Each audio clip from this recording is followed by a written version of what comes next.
करथस कोने डोंगरी माना।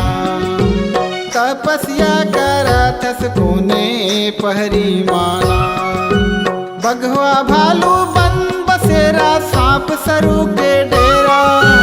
तोरी पार नहीं पाइन बाबा सब हो गे तोर चेला कोने डोंगरी माना। कोने डोंगरी मागा बाबा पहरी माना।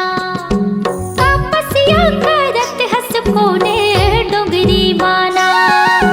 तपस्या करत हस कोने डोंगरी माना।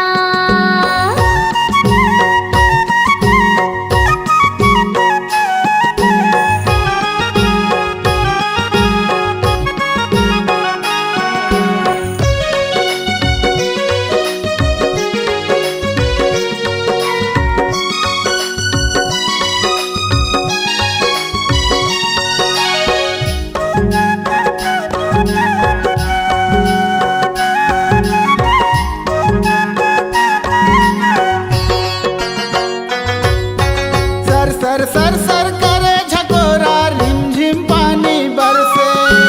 चारों मुड़ा अंधियार लागे गड़गड़ बादर गरजे।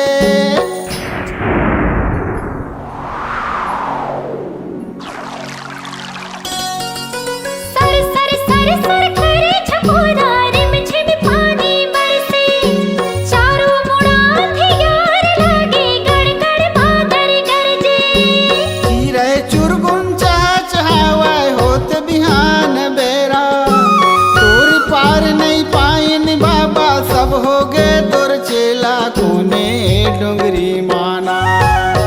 तपस्या करथस कोने पहरी माना। तपस्या करथस कोने डोंगरी माना।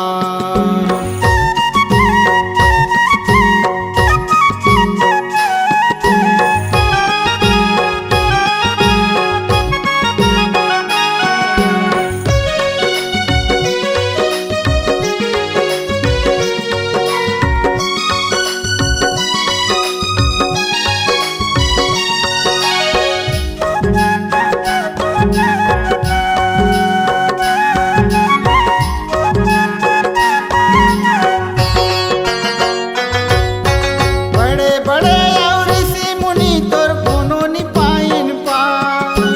दरिया नरवा पोखर घालो लगे है तोरे दुआर।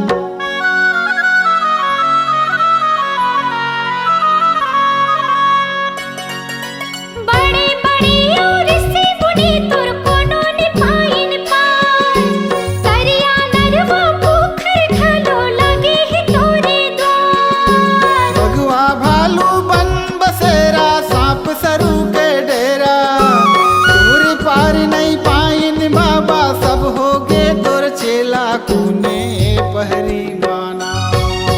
तपस्या करत हस कोने डोंगरी माना।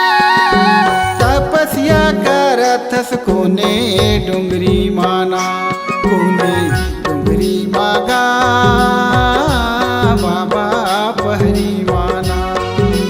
तपस्या करथस कोने डोंगरी माना। तपस्या करत हस कोने डोंगरी माना। तपस्या करथस कोने पहरी